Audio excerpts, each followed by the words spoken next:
Pedro Ángel Palou, eh, no sabes el gusto que me da tenerte en la Sinfonía de los Autores, un proyecto que, bueno, como por gente como tú, como yo, que hemos estado fuera, tanto desarraigados, tantos años, aunque muy cercanos a nuestra tierra, pero de pronto pierdes ese contacto con mucha gente, contactos, digamos, cercanos. Y yo quería dejar un testimonio de este momento que estamos viviendo tan importante en las letras mexicanas, en lengua española, en nuestro país, cómo estamos reflexionando mucho sobre nuestra realidad y ya no se diga tú cómo lo has hecho, que te has metido en las entrañas de la historia de México, etcétera, etcétera. Entonces, la verdad es de que me da muchísimo gusto. Tú sabes que, bueno, en 2000, fue en 2000 cuando salió eh, 2013 estuve ahí contigo en Colima. 2003, exactamente, presentando tu novela sobre aquel Baby boxeador, ¿verdad? Cifuentes, Exacto. con la muerte en Este, los puños, la sí, qué muerte en padre los puños, presentación. aquí la presentamos, estuviste acá y luego ya nos seguimos el contacto y luego ya Vimos unos tacos buenísimos. vimos unos tacos, luego te he seguido, Subimos en donde no se subía. subimos en donde no se subía. Sea, muchas cosas han pasado y luego estuve muy cercano de toda esta parte que fue ya de tu salida de México, etcétera, ¿no? Entonces, ha sido como muy cercana la relación, aunque no nos hemos visto mucho, digamos, físicamente, ¿no? Porque, bueno, hemos andado en otros ámbitos. Mira, la verdad es de que Pedro Ángel, yo te he leído, ¿no? Siempre te he seguido con mucha, porque, bueno, somos arianos y somos obsesivos y somos, Sí. ¿no? Tú eres del 28 de marzo, yo soy el 1 de abril, nos queda entre medio paz, nos queda entre medio, ¿no? En mi Villa caso peor, Vargas Pedro, Llosa. exacto, en mi caso peor porque un día después del cumpleaños de paz sigue el mío, así es que todos Sí. celebran la paz y nadie se acuerda de mí Nadie ahí, se por ahí acuerda de está. Rogelio Gadea. Bueno, pero mira, yo lo que me he dado cuenta y por eso he querido hacer esto también es de que, bueno, desde que vino YouTube y todo esto, normalmente las entrevistas se centran, si tú lo puedes observar y tu caso no es la excepción, en la promoción de un libro, cosas como muy específicas. Sí. Y aunque yo sé que has hablado por ahí, que me ha costado trabajo y que eso es lo que no quiero, que has hablado de ahí, de tus años formativos, ¿no? De la biblioteca palafoxiana, de la importancia que ha tenido Estela Galicia en tu vida,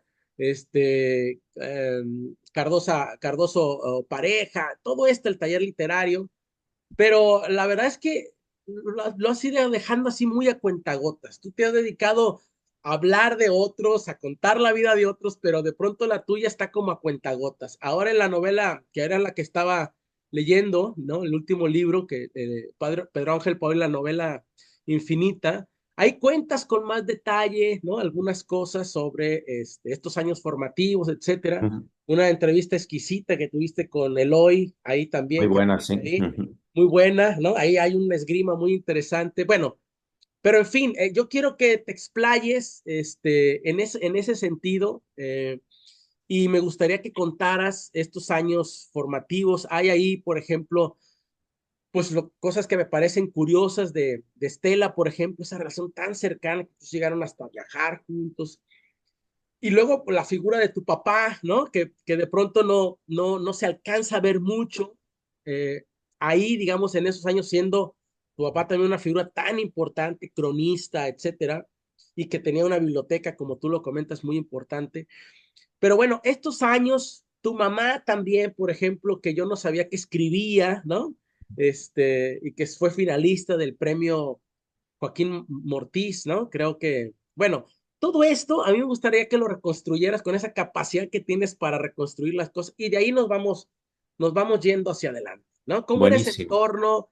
Tus papás, tu mamá, todo esto, llegaste muy chiquillo a la biblioteca, esta tan importante. Cuéntame un poco de eso, reconstrúyeme un poco esos años, Yo Pedro creo Ángel. que para entender esos años, y tú lo sabes muy bien, yo me iría un poquito, digamos, antes del contexto familiar al contexto Sí, local, porque escribir en provincia en los años 80, quizá ahora no tiene ningún sentido para muchos escritores que viven en provincia, porque el internet, el acceso a la información, a los libros, es universal, se puede hoy ser más universal en Tacámbaro, Michoacán, que en La Condesa, ¿no? Si tienes el dinero para vivir en La Condesa. Claro. En nuestros años, en los años 80, vivíamos sí realmente en unas provincias, particularmente Puebla, que es la que conozco, tremendamente anquilosadas. Eh, la literatura que se escribía en esos años, que se promovía, que estaba en las casas de cultura, en los recitales, era un poco todavía, increíblemente, en los años 80 del siglo pasado, la misma de los Ateneos. Incluso teníamos en Puebla nuestros poetas arcádicos un siglo después que el padre Pagasa, ¿no? Entonces, ese era el contexto en el que vivíamos, ¿no? Mientras, en cambio, había una universidad que estaba, primero había estado muy cercana al Partido Comunista y luego al PSUM, una universidad de izquierda, eh, con además un número enorme de exiliados argentinos, chilenos, ecuatorianos. Por allí pasaron desde Renato Prada Oropesa, Raúl Dorra, Oscar del Barco, Hugo Gola, incluso, que después todos los Bien. libros sobre el oficio de poeta se publicaron en la UAP, Esteban Arce, un crítico peruano, como que no coincidía, ¿verdad? Este espacio físico del que no se ha hablado mucho Ajá. eh, en historia de la literatura poblana, donde empezó junto con el taller de Miguel Donoso el primer taller de literatura que dirigía Raúl Dorra con jóvenes, digamos, que tenían una revista y se llamaba la revista Infame Turba, y les decíamos los infamos turbos, ¿no? Los infamos turbos y los de Donoso. Ujú. Yo era muy joven, entonces Donoso me tocó muy poco, me tocó prácticamente 3 talleres antes de que se regresara a Ecuador, esto lo he dicho mucho, Ajá. eh, y llegó David Ojeda, que era uno de sus discípulos, que formó mucha gente en Aguascalientes, en San Luis Potosí, en Tijuana, en Ciudad Juárez y en Puebla. Eh, y este taller, que dependía del Instituto Nacional de Bellas Artes y que se hacía en la Casa de la Cultura, tenía otra, digamos, por eso siempre hubo una especie de pugna con el taller de Dorra, porque era como el taller, digamos, más rudo y más crítico. No se le permitía a ningún escritor ninguna concesión a su bohemia Órale. o a sus darlings, ¿no? Donoso y Ojeda eran absolutamente críticos, destruían todos los textos, te hacían trabajar con un rigor brutal y veíamos a veces a los otros muchachos, no sé, yéndose a beber en las noches, asumiendo toda esta actitud del escritor Bohemia. bohemio con el sombrero y Donoso siempre se burlaba de ellos, ¿no? Y Ojeda también, ¿no? Pero bueno, finalmente ellos también, algunos de ellos hicieron una obra fenomenal, ¿no? Eutiquio Saravia, Pimentel, Enrique Jesús Pimentel, un gran poeta barroco, eh, Víctor Rojas, otro poeta poblano de la generación, digamos, del taller de Dorra, y los que estábamos en nuestro taller, Juan Carlos Canales, Ángel Flores, eh, el mejor para mí cuentista de mi generación, Juan Gerardo San Pedro, Ujú. eh, hermano del gran promotor de la cultura y del arte y de la literatura, José de Jesús San Pedro de Zacatecas. Entonces, ese taller nos unía a otros escritores de provincia, a otros proyectos editoriales que rompían con eh, ese anquilosamiento poblano, que también era muy fácil que en la UAP, en el taller de Dorra, rápidamente te sintieras el escritor. Y aquí Ajá. no, porque lo mismo estábamos yendo a Zacatecas a los coloquios que organizaba San Pedro, que estábamos platicando con escritores del norte. Antes de que existiera incluso el concepto escritores del norte, nosotros ya estábamos dialogando. eh, Había una editorial que publicaba plaquettes con Dos Filos, con la revista Dos Filos, de todos estos escritores de Querétaro.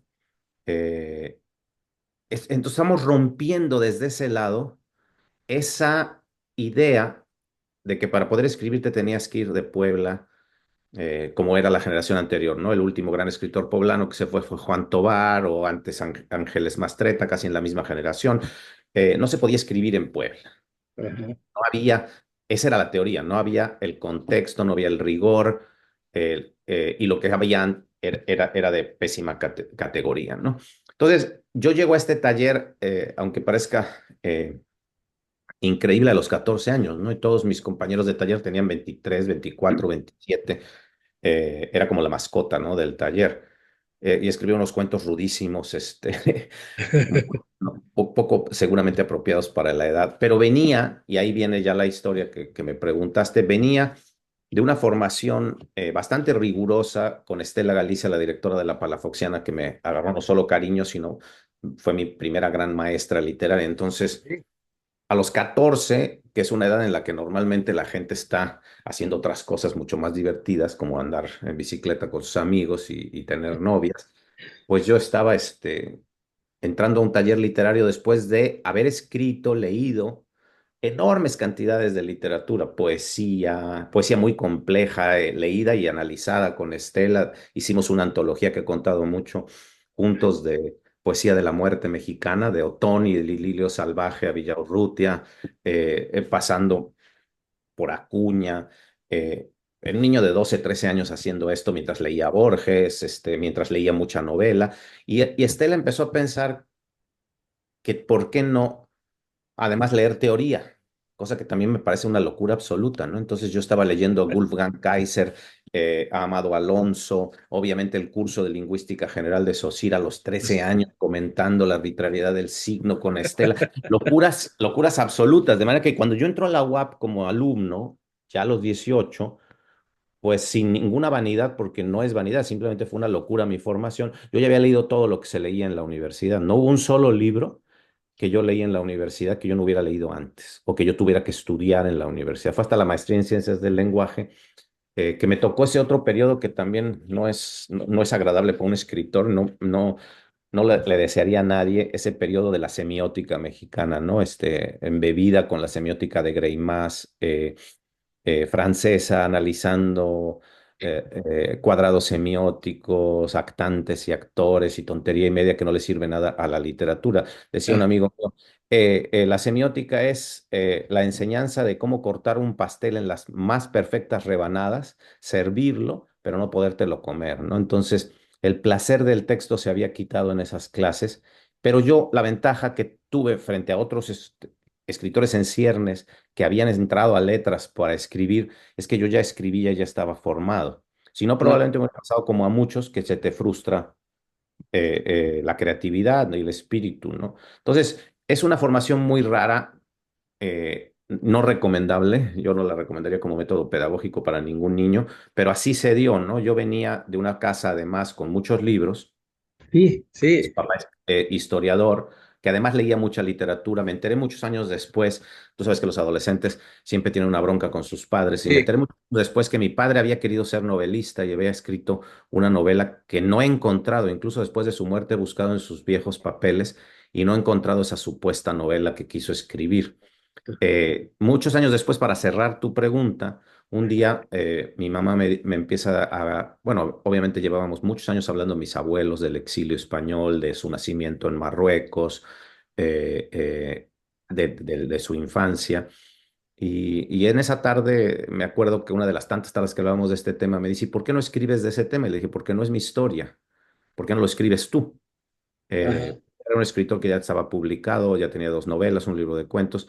Y entonces, por eso es que ella después empieza a escribir tardíamente. Pero le dije: "Yo voy a ser tu amanuense. Es decir, yo no te voy a comentar nada, soy tu hijo, entonces ven a la casa, me dictas tu novela, pero no te enojes conmigo si después la sometes a un taller o vas a ver a alguien y tiene errores o problemas, porque yo voy a ser estrictamente un mecanógrafo como de la Plaza de Santo Domingo en la Ciudad de México. No voy a comentar nada porque no me corresponde, ¿no?" Y entonces empezó a escribir, escribió una primera novela, fue a un taller con Beatriz Meyer, luego fue otro taller con Lara Zavala. eh, Órale. Estuvo trabajando en talleres, ella era arquitecta y luego hizo antropología social, eh, pero empezó a escribir y escribió cuatro novelas a lo largo de su vida, todas ya absolutamente ajenas a mí, pero ese primer impulso mío, digámoslo así, fue simplemente ayudarla a mecanografiar sus ideas. Ella llegaba con su libreta, había escrito a mano, y desarrollaba, por así decir, el capítulo mientras me lo dictaba yo calladito, solo le escribía. Yo me acababa de casar, entonces iba a la casa, suponte una vez los jueves, o no me acuerdo si era miércoles Ah, o jueves en las noches, y trabajábamos 2, 3 horas en el capítulo, los capítulos, y se le ocurrió presentar esa novela justo al premio Joaquín Mortis, cuando ganó, fue finalista, de hecho, por eso conoció a Hernán Larrazábal, que era jurado. Fue finalista el año que ganó Álvaro Enrique, sí, es el La 97 por muerte ahí. del instalador. Ujú. Sí, yo Creo me que casé en 97. 94, o sea que sí, por esos años. No me acuerdo el año exacto, pero era para cerrar tu pregunta. Mi madre también escribió, sí, pero escribió muy tardíamente. No era una influencia literaria en mí. Mi Oye, influencia Pedro, literaria venía mucho más. Claro, como todo adolescente, durante muchos años dije, yo escribo literatura, no escribo historia. Mi papá es el historiador. Hasta ajá, como me llamo igual que él, a pesar de no ser el él es Pérez, tú primogénito, eres García, ¿no? yo soy García del Pérez. Tomamos un acuerdo de cómo nos íbamos a poner para que no se confundiera, o de todas maneras se confunde. Eh, no importa. Pero con los años te das cuenta que, y se los digo siempre a los adolescentes, no hagan tanto esfuerzo por no quererse parecer a sus padres porque inevitablemente se van a parecer, ¿no? Sí.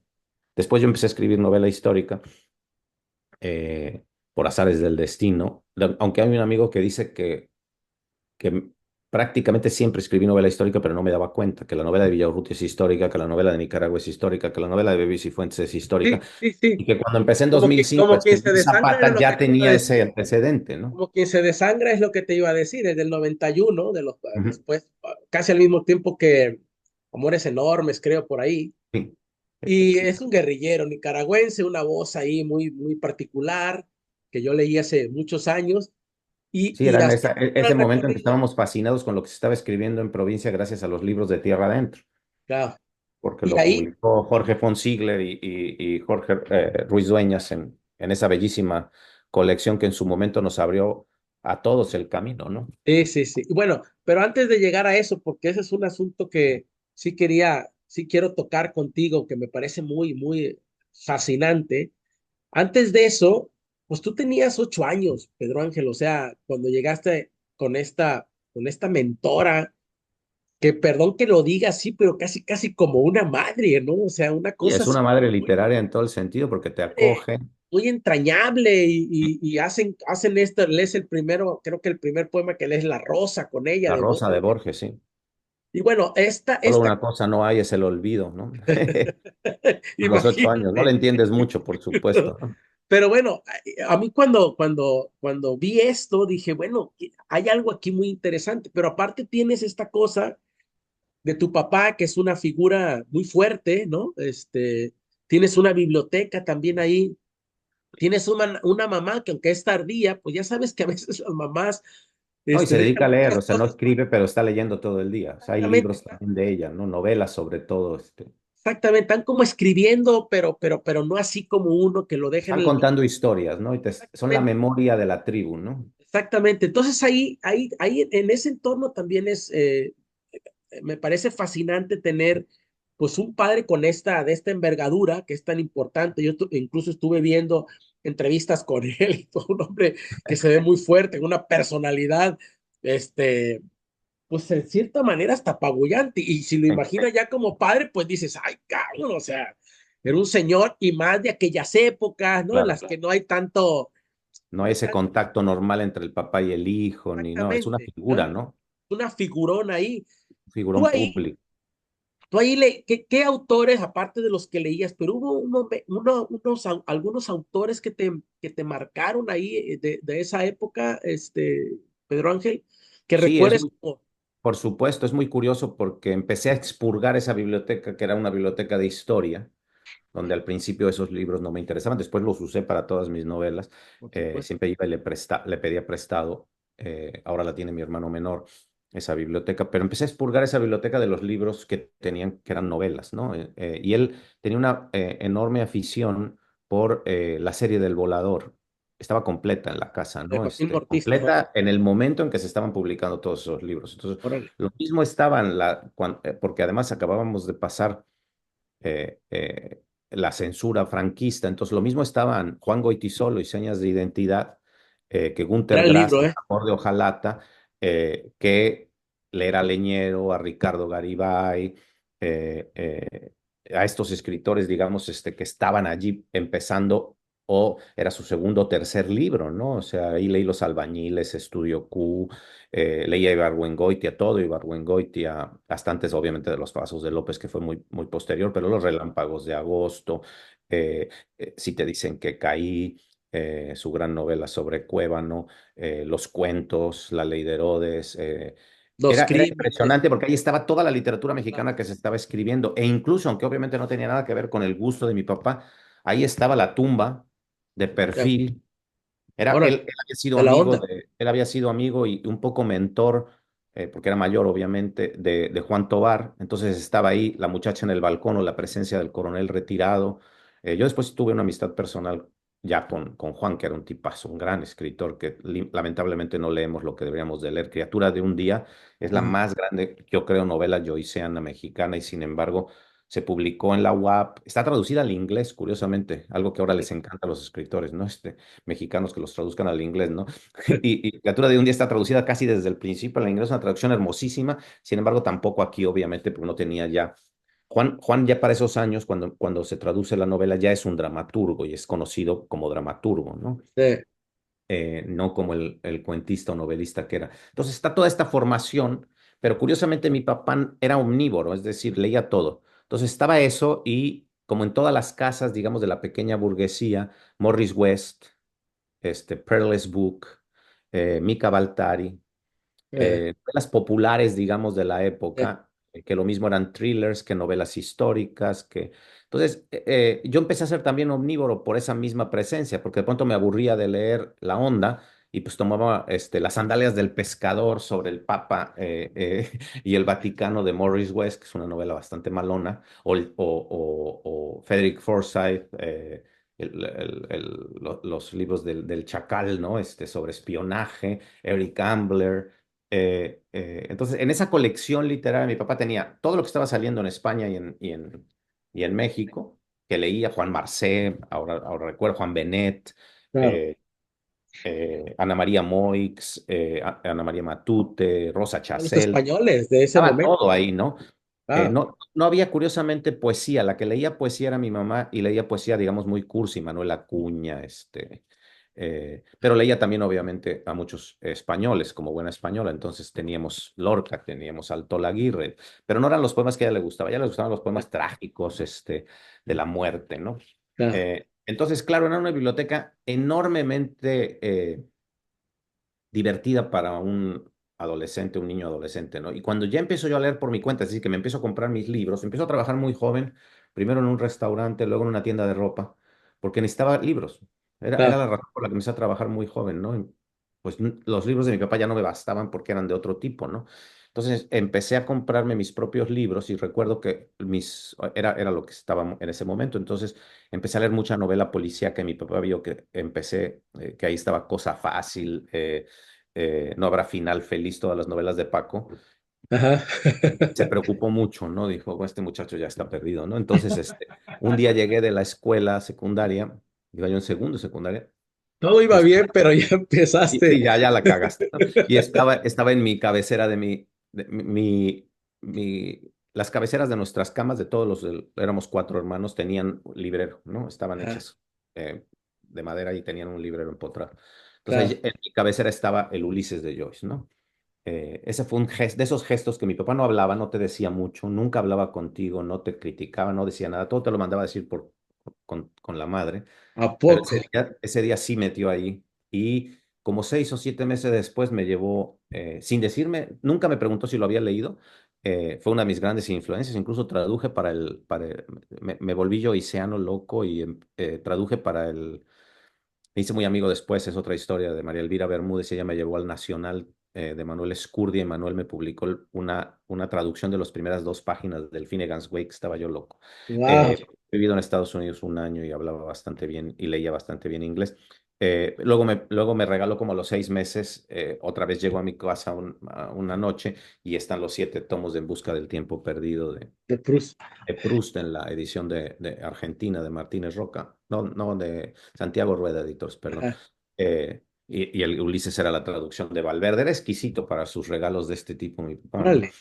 Entonces, por un lado me estaba regalando esos libros y yo estaba... Y luego había un poeta que tristemente tampoco se lee mucho, un poeta muy curioso, poblano, enormemente barroco. Ganó hace muchos años, murió lamentablemente joven, ganó el Pellicer, pero nadie lo conoce, se llama Gilberto Castellanos, fuera de Ah, Puebla. ¿cómo no? Sí. Y Gilberto era el subdirector de la Casa de la Cultura. Entonces trabajaba con mi papá, que era el director. Y yo creo que me empezó a agarrar cariño, empezamos a platicar de literatura y de haber dicho, pues este es un loco, ¿no? Como yo. Luego tuvimos él y yo, independientemente, una amistad enorme. Me leía, y yo tenía esa paciencia, me leía completos sus libros, que a veces eran de un solo poema de 80 páginas. Y me iba a mi casa, se sentaba y me leía. Yo tenía así como 3 horas y media que aguantar la lectura del poema entero, que además no lo tenía físicamente, y él leía y leía estos versos alejandrinos, barrocos, maravillosos. De hecho, me ayudó a reescribir el poema con el que termina Paraíso Clausurado, porque yo no tenía, digamos, el oído que él tenía. Pero bueno, entonces un día me dice Gilberto, otro que estaba yo creo preocupado de lo que leía y me veía con los libros en la Casa de la Cultura. Yo en ese entonces también hacía teatro guiñol, hacía cerámica, estaba metido en mil cosas. Y un día me dice, vamos a Sambors porque acaba de llegar un libro buenísimo que te tienes que comprar. ¿Tienes dinero? Y él sabía que yo trabajaba, ¿no? Entonces le dije, sí, trabajaba justo más a una cuadra de Sambors, en una tienda de ropa que se llamaba Rodoreda. Y ganaba bastante bien porque era muy leguleyo y conseguía que los libaneses poblanos me compraran sus closets completos, con lo cual los, eh, era mucho el dinero que yo ganaba de comisión de Rodoreda, Ah, que era en ese entonces era el 6% de lo que vendías. Entonces, imagínate vender esos trajes y ah. ropa para mujer. Me gustaba mucho vender ropa. Era muy divertido. Todavía ahora mi esposa me dice, oye, acompáñame porque tú siempre escoges buenas cosas. Y ahí estoy. Me encanta escoger ropa. Pero bueno, para no hacer el cuento largo, yo No, tenía dinero, dije sí, y fuimos a Sambors, que curiosamente, ¿por qué digo lo de Sambors? Porque era la única librería importante. Había una librería de cristal, esas que no podías entrar sin estantería abierta y había otras ah, pequeñas librerías, pero la verdadera librería, tristemente o buenamente, quién sabe, era Sambors, ¿no? Y ajá. llegamos, y el libro que me quería proponer leer y que compré en ese momento, que me deslumbró, me volvió loco, entonces me puse a leer después, eh, Palinuro. anterior fue Palinuro de México, Sí, en la edición de Joaquín Mortiz, con esa portada maravillosa que es un cuadro del propio Fernando del Paso. Ya sí. después leí José Trigo, y yo como era joyceano, pues José Trigo me volvió loco. Pero Palinuro fue así como el gran shock, ¿no? De que se estaba escribiendo en México una novela total que no era Fuentes, es decir, que no había una explicación Sí. mitopoética de la realidad mexicana, sino había una franca diversión brutal con la literatura pantagruélica, rabelesiana, llena de humor, divertida al máximo, quijotesca por otro lado, rabelesiana, pero también muy sarcastina. Eh, eh, Todavía hay momentos de ese libro que recuerdo casi de memoria, ¿no? El viaje de las agencias de publicidad, que es ese momento autobiográfico, eh, Pues cuando la define a la prima Estefanía por vía negativa y Estefanía. todo lo que Estefanía no es. Yo creo que me enamoré para siempre de Estefanía. La prima ha sido Es uno de un mis amores más. personaje enorme. Fíjate que El me primo da risa. Molcas, ¿no? El tío que se traga y tiene en el culo el ojo de vidrio, ¿no? Ah, sí, sí, sí, sí. El tío Fíjate que me da porfiriano. risa, Pedro Ángel. Perdón que te interrumpa, pero me da risa porque parece que todo está. Yo sé que eres, bueno, ya me dirás, ¿no? Después, pero yo sé que eres agnóstico, medio ateo, pero que tienes un asunto con la espiritualidad importante, etcétera. Pero lo que te quiero decir es de que al final del día somos muchos supersticiosos y toda esta cosa, ¿no? Y yo, por ejemplo, pues Fernando del Paso, yo me leo a todos los escritores, todo que nacieron el 1 de abril. Ah, mira. Fernando del No Paso del sabía que primero, Del Paso había nacido el 1 de abril. sí, Milán Kundera del 1 de abril, etcétera, etcétera. Entonces, y yo también, antes de hacer todos estos tejes y manejes, pues yo decía, bueno, ¿por qué este autor me gusta tanto? Y entonces sí me decía, ah, claro, es que es ariano. ¿Por qué Pedro Ángel me gusta tanto así, esta como voracidad? Ah, claro, porque es ariano. ¿Por qué Vargas Llosa me gusta? Yo sé que a ti te gusta más Carlos Fuentes que Gabriel García Márquez, pero yo decía, ¿por qué me gusta tanto Vargas Vargas Llosa? Llosa. Claro, es ariano, y así, ¿no? 28 de marzo, de hecho, es el mismo día mío. Así es. Entonces, por eso cuando me hablas de eso, digo, claro, es que, bueno, aparte que es excepcional, o sea, ¿no? Absolutamente Incluso a mí me excepcional. gusta más, yo lo sé que me van a matar, pero me gusta más Palinuro que Noticias del Imperio, por ejemplo. A mí también. Yo he hablado de mi amor-odio por Noticias del Imperio, que yo sé que es para muchos la Sí, gran novela pero hay muchos momentos fallidos de claro, Noticias del Imperio, ¿no? Esta pretensión ensayística, la guerra y paz, son unos momentos que no funcionan, el final no funciona. Tiene claro. momentos. Los monólogos de Carlota, la batalla de Camarón Camarón. Vamos, estamos hablando de uno de los más grandes escritores Sí, del siglo XX mexicanos. Eh, pero eh, a veces hay muy buenas novelas fallidas. Noticias del Imperio es una muy buena novela fallida. En cambio, Palinuro de México es una novela perfecta, sí, sí. perfecta en su, ah, es una novela megalómana, ¿no? Y en su megalomanía, acuérdate el principio cuenta todo lo que tuvo que pasar para que Palinuro naciera, ¿no? Palinuro es del Paso, ¿no? Oye, Eh, y estudiante de lees esta medicina, novela, etc. Pedro Ángel, ¿Perdón? lees esta novela y te, te, te Yo ya había trastorna. leído, digamos, todo el boom, ¿no?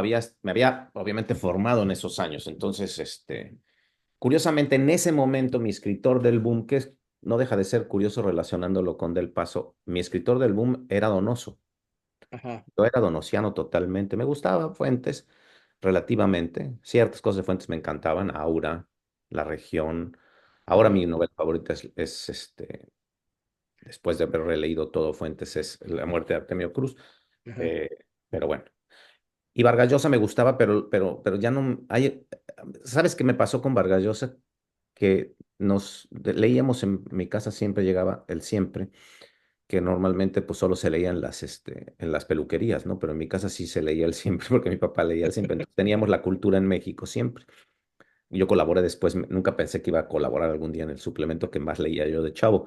Y había una entrevista de Elena Poniatowska a Vargas Llosa, no creo que sea a propósito de la casa, no, ya de conversación, y le dice, ¿cómo escribes? Y Vargas Llosa le dice, es que escribo de corrido una historia, obviamente no había computadoras, y luego corto la historia en pedazos y la pego con Durex y veo cómo funciona.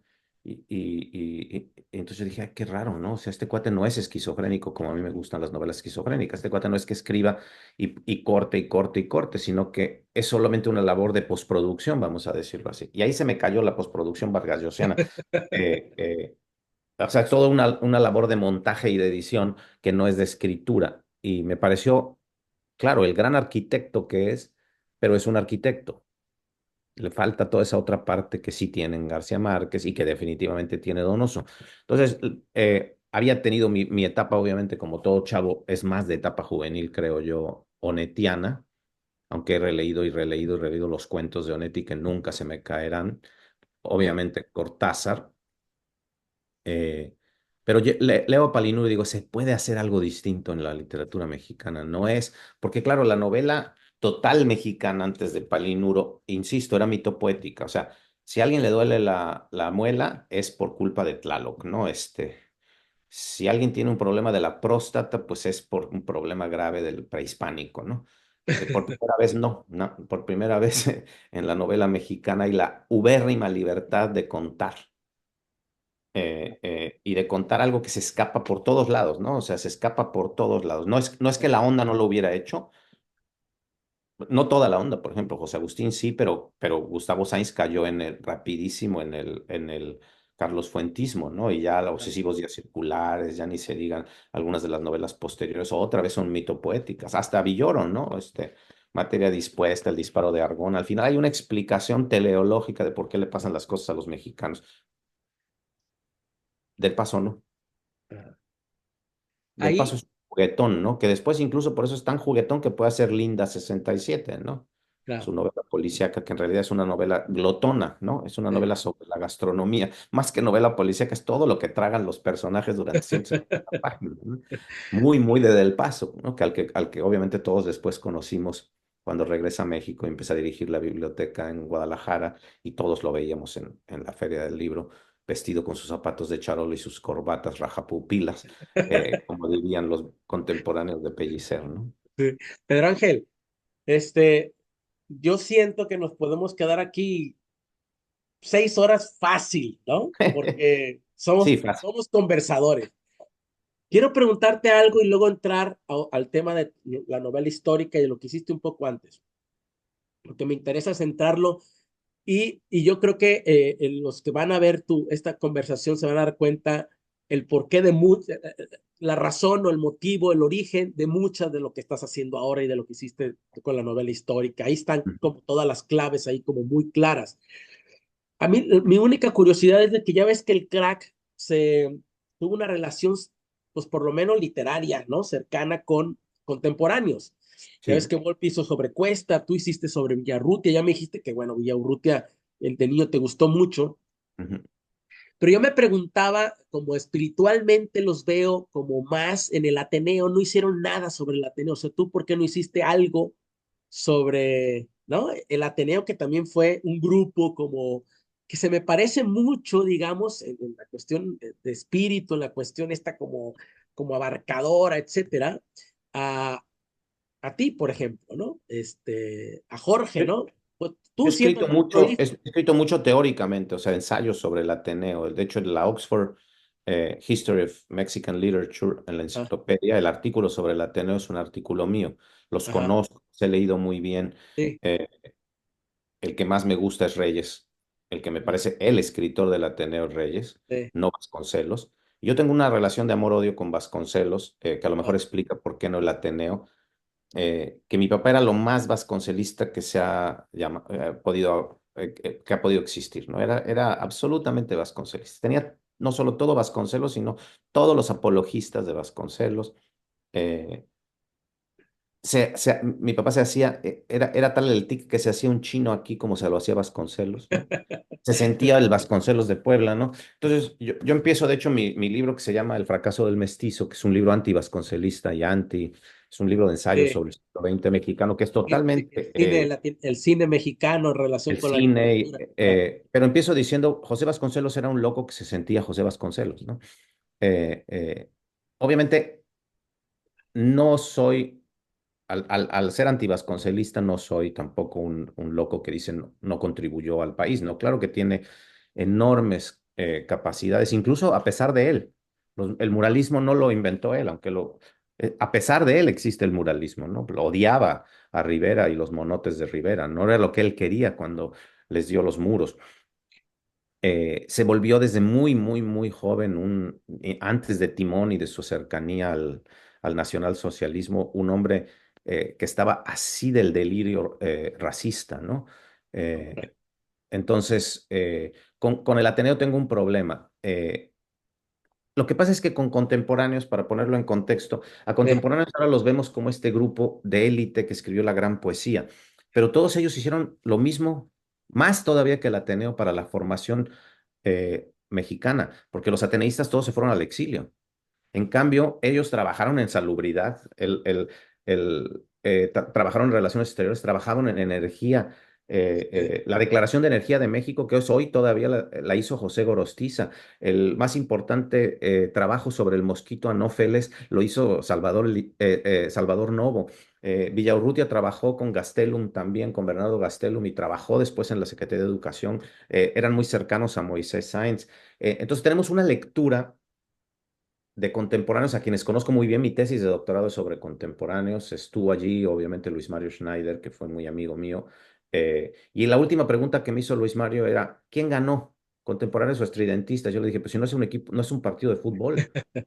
Ahora, en el canon literario mexicano, en ese momento, los que habían ganado eran los contemporáneos, pero porque las bibliotecas del canon se van rehaciendo. Entonces, en ese momento, vía Paz y vía la generación de medio siglo, los que habían triunfado en el gusto estético, en el canon, eran contemporáneos, pero después de Bolaño y el rescate de ciertos escritores infrarrealistas, pues ahora diríamos que están en empate con los estridentistas, ¿no? A Fíjate, pesar Pedro, de que yo que sigo pensando que los estridentistas son malos poetas, ¿no? estoy haciendo un artículo un tanto largo Ah, mira. sobre Pablo Arce, ahorita que mencionas eso, Ujú. eh, y claro, como tú dices perfectamente, lo dices bien, Maplesarse es el mejor de todo el grupo, con mucha ¿sí? seguridad. Y se van moviendo, pues, ¿no? Pero Entonces, así se la hace la recepción biblioteca, se va reacomoda cambiando. todo el tiempo, ¿no? Claro, claro, Pasa para atrás de la biblioteca un autor y pasa para adelante otro claro. autor. Y Entonces, ahora lees a nosotros nos viene una lectura de contemporáneos, la nuestra, la de mi generación del crack, para contestar directamente tu pregunta, es una lectura que nos viene vía la generación de medio siglo, vía nuestro amor o amistad, incluso en algunos de nosotros, por algunos de esos autores como García Ponce, sí, Elizondo, Melo. eh, claro, en mi caso, yo tuve la suerte, que es una suerte tardía pero interesante, de que mi papá había estudiado un año completo de su secundaria en el internado de los jesuitas con Salvador Elizondo, que estaba más loco que una cabra. Entonces, pues Elizondo iba a la casa, se llevaban muy bien. Mi papá, que era lo más formal del mundo, pues no se asustaba. Con el único que no se asustaba si se prendía su carrujo era con Elizondo, ¿no? Y recuerdo mucho que cuando sale el manifiesto del crack, le preguntan en el uno más uno a Elizondo qué piensa del crack. Y claro, Elizondo no sabía nada de eso, pero era muy chistoso. Y dice Elizondo, y está escrito, está publicado, eh. dice, esos muchachos son muy fresas, no creo que fumen crack. Y esa es la respuesta de Salvador al Pero manifiesto del crack, qué bien lo imitas, ¿eh? que por supuesto nunca, es que claro, lo conocí mucho, ¿no? Y a Paulina iban mucho a Puebla. Luego yo lo invité mucho a la UDLA, la Secretaría de Ah, Cultura. Eh, bueno, el libro que era un hiciste, genio, era un genio, era uno de los, o eh, sea, yo te puedo decir que de los seres humanos con los que he tenido contacto, es el más cercano a la genialidad que yo haya visto. Y como buen genio estaba absolutamente enloquecido, ¿no? sí, fíjate Pero era un genio, que, era un genio. A mí me tocó una explicación que en una conferencia que dio en la UDLA, una explicación de la teoría atrás de la teoría de Faraday, que era ah, verdaderamente brutal, brutal, brutal, brutal, sí, ¿no? Desde el ideograma chino hasta el montaje de Einstein, hasta ah, la foto famosa de Farabev, etcétera. Entonces, a nosotros el crack creo que nos forma más que Fuentes, que termina siendo una especie de padre literario tardío porque él nos acogió, es una especie como de que nos bautiza como herederos suyos tardíamente, digamos, ya llevamos 3 o 4 libros cuando Fuentes se voltea a vernos. Fuentes tenía ajá, esta generosidad brutal, generación tras generación, se volteaba a ver a la nueva generación de escritores, los leía, los órale. citaba, los estudiaba y los promovía, amigos Ah, o no. cuando Conmigo tuvo los, una relación personal porque siempre me preguntaba, después de Con la muerte en los puños, siempre me preguntaba cosas sobre el caló mexicano que le interesaban, porque claro, llevaba ya muchos años en Londres viniendo y yendo, pero le interesaba mucho el habla. Y como se había quedado con la idea de que yo era una especie de lingüista del habla popular por Con la muerte en los puños, me hablaba incluso para que le tradujera cuando da su discurso famoso en la Convención de Academias en Valencia, de Academias de la Lengua, la frase inicial que él dice en español y en latín, la versión de caló mexicano, pues se la traduje yo porque andábamos metidos en ese rollo con él, ¿no? Pero antes de eso, nuestra relación no es con Fuentes, quien por supuesto leíamos, sino había ese cosmopolitismo de la generación de medio siglo, ¿no? Nos encantaba García Ponce, leíamos a Klosowski por García Ponce o a Musil por García Ponce. Y luego yo tengo esa otra oportunidad, que estoy muy metido en ese mundo que tiene que ver con lo austrohúngaro, con el medio siglo.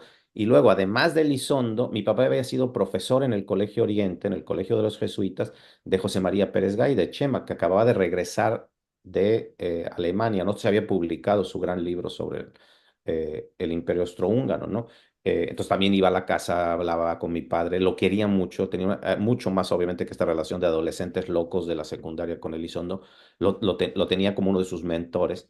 Y mi papá organizó desde muy temprano en Puebla un concurso de cuento que se volvió muy famoso, el concurso latinoamericano de cuento, que en su momento de oro tenía 800 o 900 cuentos que venían de toda América Latina.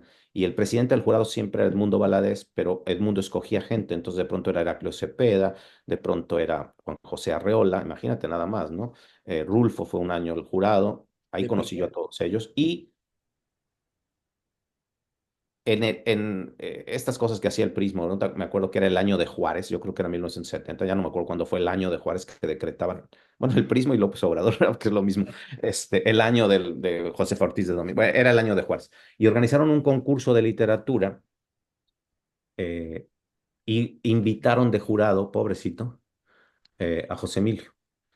Ajá. Era un joven escritor que solo acababa de publicar sus primeros dos libros, La sangre de Medusa y Los elementos de la noche, creo.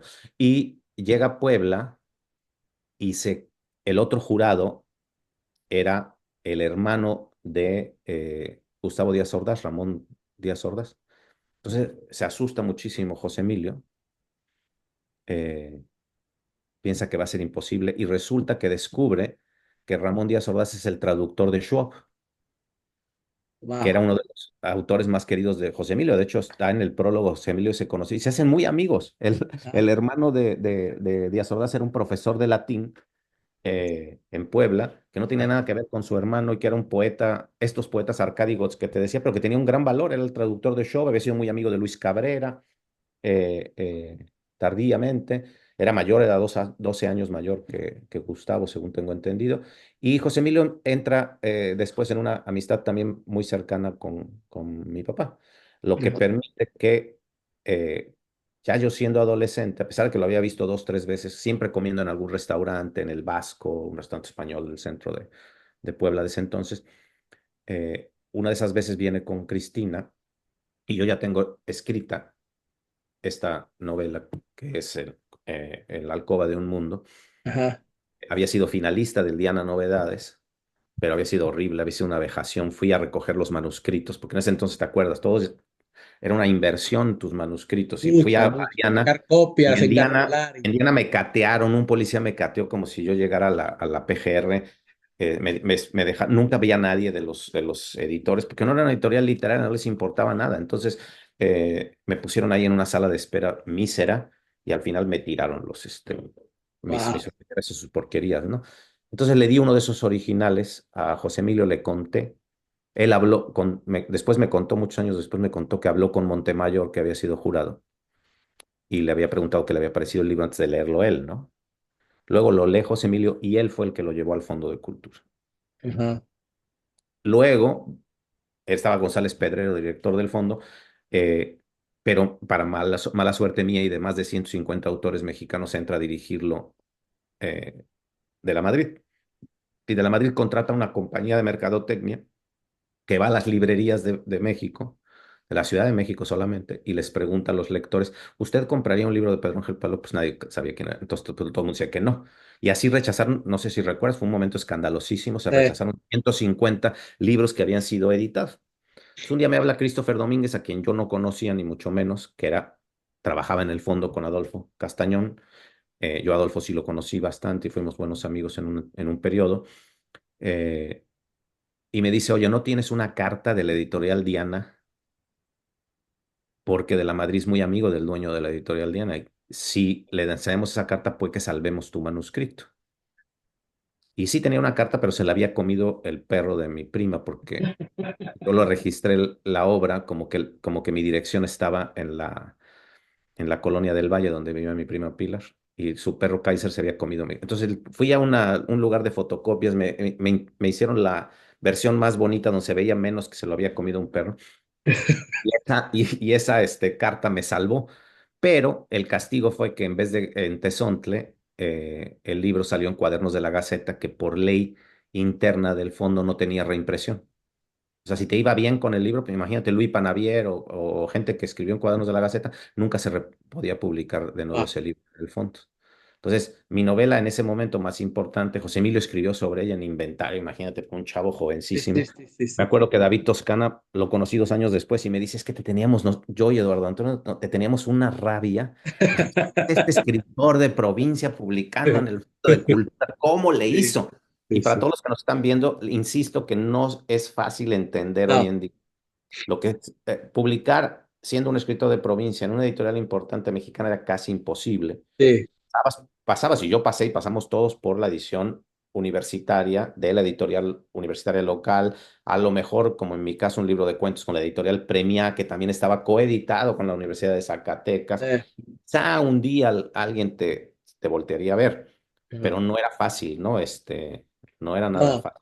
no, y sigue siendo difícil, Pedro Ángel, ¿eh? Estar en Sigue siendo provincias. difícil, pero Sí, ahora ya no hay el escritor. yo siento que la mayoría de los escritores jóvenes mexicanos quieren publicar inmediatamente en Alfaguara, quieren Sí, inmediatamente publicar en Almadía si es que les gusta claro, lo independiente o en Planeta.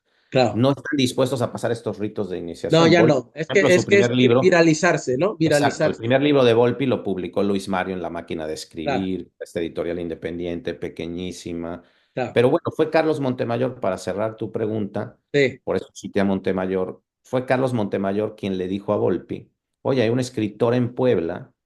Volpi era alumno de Montemayor en el Centro Mexicano de Escritores y estaba escribiendo A pesar del oscuro silencio, su novela sobre Cuesta, y le dijo, oye, hay un escritor en Puebla, se llama Pedro Ángel Palou, que escribió, ya está por publicarse, José Emilio la llevó al fondo, una novela sobre Villaurrutia, tienes que conocerlo.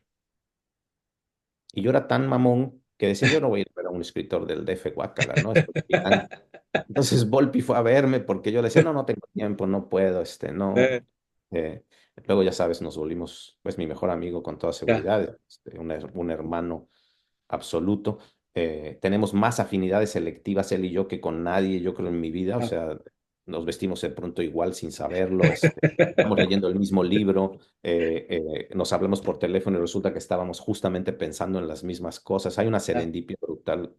Pero en ese entonces empieza la amistad, como tú bien dijiste, por esta coincidencia generacional de haber escrito cada uno por su cuenta una novela sobre uno de sí, los miembros del grupo contemporáneos. Y por eso es que ya después me presenta a sus mejores amigos con los que sí trabajaba él en un taller y tenían esta relación que después nos lleva al crack, que eran Nacho Padilla, Eloy Ross, ya, Alejandro Stivil inicialmente. ya. eh, Cuando tienes, hay una parte que la que quiero ahora hablar un poco de Pedro Ángel, porque ahora que estuve revisando, pues todo, tratándole de dar coherencia a todo lo que has hecho, es imposible, obviamente, hablar de toda tu obra porque es vastísima y muy interesante. Hiciste antes de entrar, Pedro Ángel, al tema de la novela histórica, etcétera. Efectivamente, antes hubo, pues, temas, tanteos, ¿no? Siempre estabas con la historia, siempre estabas con el tema también de, incluso de la novela policial, la novela experimental, no sé si has hecho, ahora en tu etapa de Estados Unidos, no sé si le hayas entrado a la ciencia ficción, creo que no, a la novela fantástica, creo que no. Ni al A mí horror ni a la tampoco se me da, fantástico. a mí tampoco se me da, sinceramente, pero yo lo que alcanzo a notar es de que cuando veo la cronología de tu obra, para ya entrar de lleno al tema de tu novela histórica, etcétera, es cuando te vas de México, ¿no? Hay antes, como tú bien lo dijiste, en Como quien se desangra, pues está siempre estos tanteos con la parte histórica, etcétera. Pero cuando te vas a Estados Unidos, pareciera como que, esa es mi impresión, como que todos estos tanteos, como que encuentras un cónclave del que te agarras y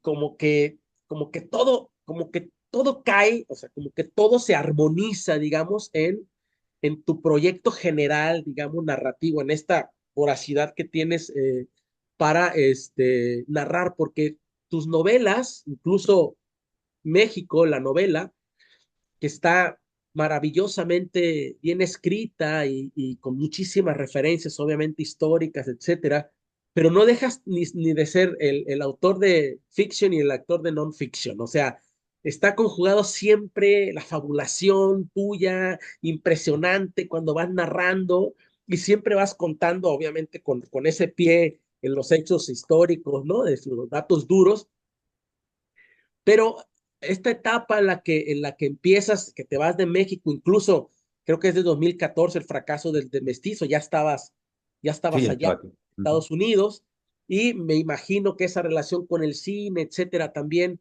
viene de esta forma que tienen digamos, cuando uno se va afuera, de vernos hacia nosotros, pues, ¿no? Entonces, esta etapa que viene tuya, en donde haces, bueno, Cuauhtémoc, haces digamos, en la conquista, luego Morelos, en la época de independencia, y luego te vas a la época de la Revolución, con Villa, con Porfirio Díaz, ¿no? Al que le haces mucha justicia, y luego está Zapata, y luego más adelante está en la época postrevolucionaria, cuando ya se forma todo lo del PRI, etcétera, está Tierra Roja de Cárdenas, ¿no? Ujú. Más que hablar de cada una de estas obras, Tierra Roja a mí me parece como muy potente, muy bien escrita, etcétera. Pero más que hablar de cada una de ellas, yo te quería preguntar, Pedro Ángel, estabas fuera, has tenido, obviamente, a mí me pasó como una mirada muy cercana, ¿no? Yo incluso en el crimen de los Tepames también me Ujú. acerqué a la novela histórica, etcétera. Pero mi curiosidad, mi pregunta es, ¿qué pregunta te hiciste o qué estás buscando encontrar cuando te adentras de esa forma en la historia? Eh, y si en eso que estabas buscando lo encontraste, ¿qué estabas buscando? ¿Qué respuesta estabas buscando? Y si eso que has estado buscando en todas estas novelas históricas y en todos estos personajes que prácticamente tú inoculas, o sea, tú te conviertes como en ellos, qué estás buscando y si encontraste eso que estabas buscando, la respuesta que tú querías, ¿no? A eso que estabas buscando. Yo sé que en algún momento hablaste tú de estos futuros alternativos, ¿no? Pero los has encontrado eso que te propusiste buscar cuando te adentraste en estos proyectos, Pedro? Yo creo que como es una pregunta súper amplia, tengo que irme, para contestarla ya directamente, tengo que irme un poco a esa genealogía. Es decir, primero hay una etapa que empieza como publicación, pero no es mi primera novela, como con Quien se desangra, la novela nicaragüense, y luego la novela sobre Villaurrutia en la alcoba de un mundo, que termina siendo mi segunda novela, aunque es no mi primera, porque hay una novela no publicada previa que escribí, digamos, antes de los 20, que se llamaba Vivir es inventarse, esa no está publicada. Luego vino la novela de Villaurrutia, y luego vino una novela, que es la novela del crack, que se llama Memoria de los Días, que es una novela milenarista sobre el Es fin del verdad. mundo. Vino una novela sobre Puebla, policíaca, que se presentó junto con las novelas del crack, Bolero. Y luego vinieron dos novelas que para mí cierran esa etapa previa. Bueno, vino una novela de fútbol que es juguetona, divertida, que me quise burlar de todo, que se llama El último campeonato mundial, que es mi novela Eh, rabelesiana loca, ¿no? Eh, y luego escribo una primera novela de tema nazi, que es Flamante. sobre el Canal de la Mancha y sobre una isla que se llama Sark, que se llama Malheridos.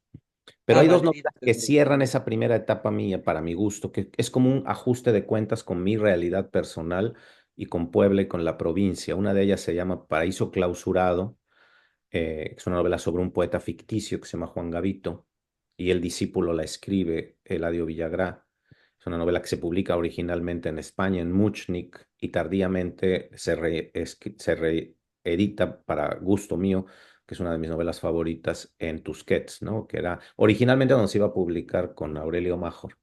Pero en esa época Tusquets no permitía que hubiera agentes literarios y yo estaba firmando mi contrato, con Antonia Kerrigan como los otros miembros del crack. Entonces, incluso me llamó Major y me dijo, estás haciendo un mal cálculo político, pero te respeto, deberías estar con nosotros. Bueno, tardíamente, cuando Tusquets se volvió parte del Planeta, curiosamente terminó esa novela en Tusquets, que es una ironía poética, ¿no?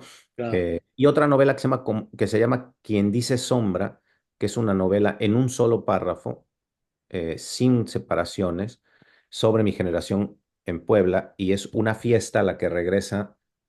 Es ficticia y y a la misma vez muy autobiográfica. Es la única novela que yo diría tiene algo de autobiográfico, aunque yo no estoy. Están todos los compañeros del taller. Y regresa Miguel Donoso Pareja a Puebla y hay una fiesta. Y todos estos escritores que han de alguna manera no cumplido el sueño literario se ven con él y le tienen que demostrar que siguen siendo maravillosamente. Y al final Donoso se burla de todo, de la literatura, de ellos, de la pretensión. Y con eso cerré. Ajá. En 2005, todavía no me salía de México, se me ocurrió hacer una trilogía histórica. Así empecé la novela histórica, todavía en México. Y Ajá. desde entonces pensé que iba a ser Zapata, eh, Morelos y Cuauhtémoc. Escribo Zapata y Morelos en México, y primero me voy un año a Francia y ahí escribo Cuauhtémoc. Entonces, mi primera novela histórica que publico fuera de México cerraba una trilogía que yo ya tenía planeada. Eran los tres grandes perdedores de la historia de México. Esa era la primera pregunta que yo me hacía con la novela histórica. ¿Por qué se perdió la revolución? Zapata es el máximo perdedor, ¿no? Villa desde otro punto de vista, pero Villa todavía vivió, digamos, no sé, Tiempos, sí. el éxito de Canutillo, ciertos proyectos sociales, pero bueno, el gran perdedor, Zapata, el gran perdedor de la independencia, indudablemente, el máximo independentista, el único que no tenía un pensamiento criollo, Morelos. Y luego, obviamente, el gran perdedor de toda la época prehispánica, pues es Cuauhtémoc, ¿no? El joven abuelo que le dice López Velarde, nuestro joven abuelo. Entonces yo tenía planeada esa trilogía, pero como me fui a Francia, la terminé en Francia. Pero no era una cosa que yo estuviera ya viendo desde fuera, ya llevaba bastante escrito. Es importante, sí. Ya lleva bastante escrito de Cuauhtémoc, aunque se publica y yo vengo, digamos, a la presentación, pero llevaba ya un año en Francia como investigador ahí invitado. Regreso a México y todavía vivo 2 años más en México. Entre 2010 y 2012 publico un ensayo sobre historia que me parece que para mí es muy importante para lo que yo voy a intentarme preguntar, que se llama La culpa de México, la Ajá. invención del país entre dos guerras, que publica la editorial Norma, eh, que es una historia narrativa del siglo XIX mexicano, para demostrar la gran pregunta que yo me hacía, que me viene obviamente de esa relectura de toda la historia de México que me sirvió para hacer esa trilogía, ¿no? De los grandes historiadores de la Revolución, a Lucas Alamán, a Mora, toda mi relectura, Cosío Villegas, me sirve para decir que realmente el país se jodió en el siglo XIX. Y de hecho, el libro empieza con la pregunta que se hace Zabalita en Conversación en la Ya. Catedral de Plaza México: ¿cuándo se jodió México en el siglo XIX? Se jodió, según yo, cuando las élites se comen un proyecto popular posible de país popular, el proyecto de Morelos, ¿no? Entonces Ajá. yo cuento la historia de México del siglo XIX, y obviamente llego a Porfirio Díaz y ya estoy pensando en escribir la novela de Porfirio Díaz. Sí. Me vengo inicialmente como profesor visitante a Dartmouth, solo 3 meses en el invierno. No pensábamos quedarnos en Estados Unidos. De hecho, regreso 6 meses, hago otra serie de el programa de televisión que estaba haciendo sobre cocina y literatura, pero Elementos pues terrenales. literatura, historia, los alimentos terrenales, donde eran solo novelas históricas e historiadores. Ajá. Ahí estuvo Eugenio Aguirre, estuvo Paco con su novela, perdón, Benito con su novela del Niño Fidencio, etcétera, etcétera, ¿no? Eh, y ya tengo el manuscrito que escribí en Dartmouth, pero que yo ya llevaba investigado por mis años en la UDLA. En la UDLA de Puebla están una copia facsímil de todo el archivo Porfirio Díaz de la Ibero. Wow. Todo el archivo, todas las cartas, todo lo que está en la Ibero de México está en la UDLA de Puebla. No tienes que ir para nada, está hasta la última carta de Díaz. Wow. Entonces yo ya llevaba esa investigación hecha para escribir mi Porfirio Díaz. Todavía me acuerdo que Paco y yo compartimos la salida de Zapata en 2005 con la salida de Zubilla. Es Ajá. decir, promovimos el libro, era la misma editorial, muchas veces juntos. Sí. Y él me decía: ¿cómo hiciste para...? Digo, escribir sobre Villa es muy fácil porque era un locuaz, pero Zapata era mudo. ¿Cómo le hiciste? Bla, bla. Nos hicimos, ya nos conocíamos de hace muchos años, muchísimos años, pero nos hicimos muy amigos en ese momento. Y eh, como es Paco, ¿no? Cuando se entera que estoy escribiendo mi novela de Díaz, me dice: la raza no te va a querer nada, ¿no? ¿Cómo estás escribiendo sobre Porfirio Díaz? Y le dije: porque no está contestada mi pregunta si no veo qué pasó con Díaz, ¿no? Y mi novela de Díaz tampoco es la novela del agiógrafo, ni es la novela del éxito, ni es la novela del dictador, es la novela de los últimos 4 años de Díaz en Francia, bueno, un poquito antes, en el momento del estallido, la salida de México, pero es una novela de un viejo con un dolor de postemilla que ya no comprende el país, ¿no? Claro. Que camina con unas pantuflas en el Bois de Boulogne, que no sabe francés, que se siente vejado porque el Kaiser no lo saludó. Es la novela de un derrotado. Jodido, además, ¿no? Es la novela de un derrotado, como todos mis personajes. Quizá el primer personaje no derrotado es Cárdenas, ¿no? Pues termino la novela de Díaz Se publica en México en 2010 y ese es el año que yo salgo a vivir a Estados Unidos. Pero ya tenía esta larga trayectoria. Ah, Y ya, este ahora. libro histórico que se preguntaba sobre la historia de México. Eh, Ahora, ya aquí, lo que me faltaba, si ya había hecho el Díaz, pues me faltaba Villa. Era natural que tenía que escribir la novela de Villa sin ser del norte. Me costó muchísimo trabajo. Empecé a oír Canción Cardenche, me metí mucho en la cultura local. Leí muchísimo, algo que tiene que hacer un historiador y un novelista histórico y un biógrafo, que creo que yo soy las tres cosas cuando hago novela Sí, histórica. Estoy sí, haciendo novela, siempre es novela del lenguaje. La novela de Zapata es una novela sobre el corrido, la novela de Morelos es una novela sobre la literatura femenina eclesiástica del 19, es una mujer la que habla. La literatura, la novela de Cuauhtémoc es una novela escrita desde el códice y lo escribe un enano que cuida y que pero, protege a Cuauhtémoc, ¿no? Siempre hay una novela del pero lenguaje. aparte, Pedro Ángel, hasta como que te, o sea, como que agarras ese lenguaje cuando lees Cuauhtémoc, que es como, cuate está, Hay un vas intento desde ahí, ¿no? de ventriloquía, sí, yo quiero ser el ventríloco que habla como Cullín, el Sí, enano, ¿no? cuando lees Eh, Cuauhtémoc dices, ah, cabrón, este me está lenguaje, qué hablando, ¿no? onda. Yo quería que fuera medio road movie, que fuera un poco Sí, también como sí, Aguirre o la Ira de Dios, pero a sí, la sí, misma vez bien respetuoso de cómo se leen los claro. códices. Estuve trabajando con un Nahuatlata, con Patrick Johansson, discípulo de Miguel León Portilla, para eso. Soy muy riguroso y creo mucho que no se puede hacer mentira en novela histórica del tipo que yo hago, se puede hacer de otro tipo, cuando es más bien ucronía, pero la novela histórica requiere un respeto por lo que estás contando, ¿no? Un tipo Marguerite Yourcenar, que sería mi modelo, ¿no?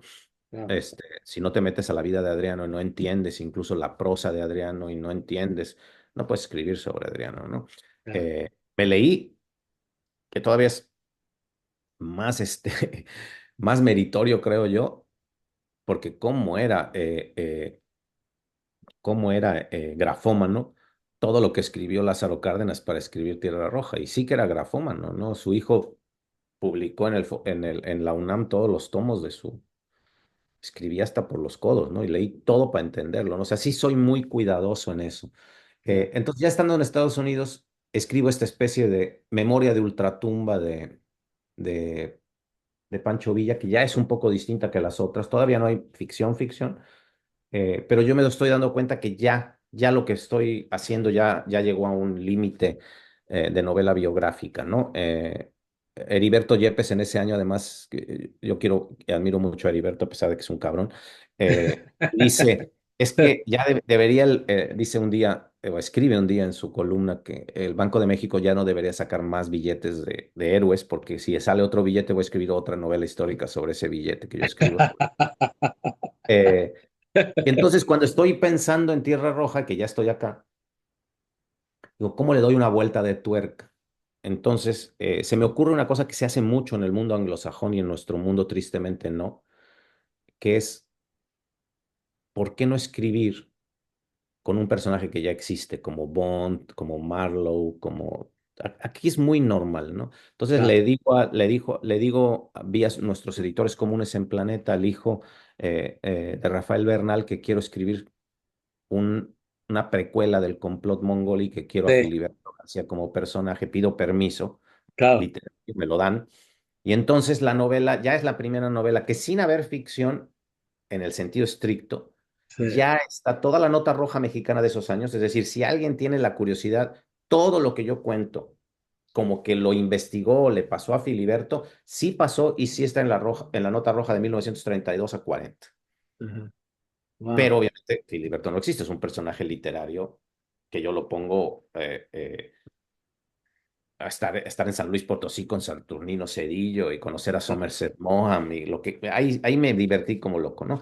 Era lo que me daba un poco de libertad para contar el sexenio de Cárdenas, que me parece el sexenio más decisivo del siglo XX mexicano, eh, y que la novela fuera muy divertida, que la novela tuviera estos respiros frente a un sexenio que se está contando cuasi políticamente. Y por eso es una novela que, si te fijas, incluso a nivel de, Sí, no tiene que ver nada con la calidad, pero el nivel de extensión se vuelve más grande que las otras, donde yo me preguntaba desde el lenguaje. Aquí me pregunté desde el lenguaje, sí, pero porque jugué con el lenguaje de Filiberto. Y luego, curiosamente, mi modelo, que tú dirías, ¿por qué? No tiene nada que ver. Mi modelo, así de oído, es Ajá, D.H. Lawrence, ¿no? La primera escena de la novela es el joven, el chamaco, como le decía Calles, el muy, muy joven Cárdenas escapando del pueblo entre los matorrales. Y es una descripción que yo decía, ¿cómo la describo? ¿Cómo la describo? ¿No? claro. Eh, y es The Rainbow, es esa prosa rigurosísima, cadenciosa, con prosodia de D.H., ¿no? Que es un escritor que yo admiro mucho y que alguna vez quise escribir sobre Lawrence en Oaxaca, pero se me adelantó Eloy Urroz y ya se me hace absurdo yo mi novela sobre Lawrence, porque sí tenía yo planeado, que nunca lo hice, una trilogía que iba a ser como la que iba a espejear con los mexicanos que perdieron esta antología que yo le llamé Sacrificios Históricos, jugando con Martín Luis Guzmán, que iban a ser tres viajeros extranjeros en México. Esa no la hice. En el camino, y eso hay que decírselo a quienes nos están escuchando, porque, y a Heriberto Yepes por ahí, escribí muchas otras cosas. No estaba yo escribiendo solo estas novelas. Escribí sobre el Vaticano, Sí, es escribí sobre verdad. San Juan, escribí una novela que me llevó 10 años Amante del gueto también, sobre escribiste San maestro de la Pablo. cárcel. Sí, el impostor. El impostor escribió una novela policíaca sobre los jesuitas, y sobre el Vaticano y sobre el nazismo, que se llama El dinero del diablo, que fue finalista del Casamérica, de novela de Planeta. Escribí La amante del gueto, una novela que Sí. sucede en la Semana de la Moda de París en 1947. Eh, que era mi homenaje a Simenón y a mis novelitas favoritas Escribiste de también sobre periodistas, ¿no? Esta novela, Escribí Todos los miedos, que Los ahora Miedos. se acaba de reimprimir en Planeta. Digamos, el máximo regalo que puede tener un escritor Lo vi, lo vi, al que le lo vi, empieza todo. a ir bien es que tus libros sigan circulando, y está esta Sí, biblioteca Pedro Ángel Palou en la que han reimpreso todos mis sí, libros. sí, sí, sí. Incluso juntamos los Blancos libros con de colores cuentos, muy diferentes, ¿no? bonitas las ediciones Sí, de muy bonito. Bucket. Sí, Juntamos incluso todos los libros de cuentos en un libro que se llama Todos los cuentos, y ahora viene la reimpresión de Todos los miedos, mi novela inmediatistas. Después de muchas novelas históricas dije, tengo que escribir sobre la realidad. México se está desmoronando y no sí, solo puedo estar pensando en el pasado, tengo que pensar en el presente. Entonces sí, tomé los sucesos, un poco como había hecho en Tierra Roja, tomé los sucesos policíacos de la Ciudad de México que ocurrieron en un periodo muy corto de tiempo, 3 meses, y los junté en un día. sí, Todos los días ocurre entre las 11 de la noche del día anterior y termina a las 9 de la noche del día posterior. No son ni siquiera 24 horas del día de Daniela Real. claro. Eh, y como también jugué con un personaje que tiene un nombre muy parecido a una de las grandes, grandes periodistas mexicanas, Daniela Rea, también le pedí permiso y le dijo, yo voy a usar casi tu nombre cuando leas esta novela, que te se asuste y diga, es que es Daniela Rea. No, es Daniela Real porque me parecía que era real, ¿no? Claro. Personaje está siendo perseguido cada Sí, segundo de su vida por el poder y me parecía que era una novela que tenía que escribir. Eso le sí, pasa a un escritor que está vivo. Un escritor que está vivo no tiene un plan en el sentido estricto. Dentro de 10 años, ¿qué voy a escribir? claro. Solo Fuentes tenía esta idea de las edades del tiempo, ¿no? Que sabía que iba a escribir, que es terrible. O sea, la mejor enseñanza de Fuentes es no hacerlo, porque no te va a dar la vida, ¿no? Para hacer esta cosa balsaciana. Claro, Entonces, yo tengo proyectos, tengo ideas, pero no tengo un aferramiento en que lo siguiente que voy a escribir tiene que ser histórico, lo siguiente que voy a escribir es sobre México. Tengo muchas curiosidades. Todo el día estoy leyendo, todo el día estoy pensando. claro. eh, y seguramente me aparecerán novelas que no tenía ni idea que iba a escribir en 5 o 6 años, que no tienen que ver. Ahora, Pedro después de Ángel, Roja, para ahora sí ya cerrar por completo esta pregunta larga, que tenía que ser larga, después de Tierra Roja tampoco podía volver a usar ese esquema, ¿no? claro. Mitad ficción, mitad. Y entonces, con México, yo creo que sí cerré ya una etapa Sí, particular de novela histórica. Es una novela épica, es una novela gigantesca, son 5 familias, 500 años. Me metí en una berenjenal, en una camisa de 11 varas brutal, me tardé mucho, vino la pandemia, fue una locura, sí, no lo volvería a hacer, pero además creo que funciona. O sea, todos mis amigos me decían, estás loco, no, nadie va a leer una novela sobre familias, va a ser aburridísimo, se va a morir el personaje y la vas a tirar. Y esos mismos amigos que me decían cuando les conté el proyecto que no iba a funcionar, fueron de mis mejores lectores después. Me dijo, wow, no, sí funciona, realmente te apasionas, Y luego lectores muy comunes me han dicho, es que yo me identifiqué con los Cuauhtémoc, yo me identifiqué con los Landero, yo me identifiqué con tal, ¿no? Yo sí los seguía a usted Cefamí. de tal o cual forma, ¿no? Cefamí yo creo que es por el Jacobo, ¿no? Y por Jacobo, nuestro amigo Jacobo, que además lo conocí ya aquí en Middlebury, todos los veranos iba yo a Me dar tocó clase a él. leer con él también a mí En Léala. en una lela. Ajá. Pedro Ángel, ¿cuál es cuál sería, tú que conoces tan bien el país, porque de alguna forma, pues hacer la novela te obliga a hacer lo que es la punta nada más del iceberg, pues, ¿no? Sabemos que lo que hay debajo es lo enormísimo, pues investigación y todo. Yo sé que tú eres, no sé si cambiaste, pero sé que estás, yo también, ¿no? De la izquierda liberal, etcétera, ¿no? Sé también que tuviste pues, con el proyecto López Obradorista, ¿no? Ujú. Y que estuviste en desacuerdo, como yo creo que muchos, ¿no? El tema de la militarización, etcétera. Pero ahora que este gobierno de López Obrador ha terminado y con todo lo que tú has estudiado en nuestro país de manera profunda y apasionada, porque, porque cuando lees, por ejemplo, México, la novela, te das cuenta de que pues hay un escritor un apasionado, ¿no? Riguroso, con mucha disciplina, obsesivamente, ¿no? Ujú. Meticuloso en todos los sentidos. A mí de entre las escenas que me gustan es cuando en esta parte los personajes ven, creo que es en el 1968, ven a Juan Rulfo, ¿no? Tomar Sí, café. en la librería, en Uno, Insurgentes, y ven a uno Rulfo, dice ¿no? que no me le puedo como acercar, güey, porque así como es una figura así como fantasmagórica o así como que impone mucho. Bueno, hay mucha pasión, te digo, hay un historiador, pero un narrador también, o sea, hay un pensador también que está reflexionando, incluso ahí mismo en ese capítulo, o no sé si sea ese, perdóname, pero no sé si sea ese o en otro, donde hablan incluso del tema de la homosexualidad, que no está, si me explico, está siempre como tocando estos temas, ¿no? Tan importantes en nuestra sociedad.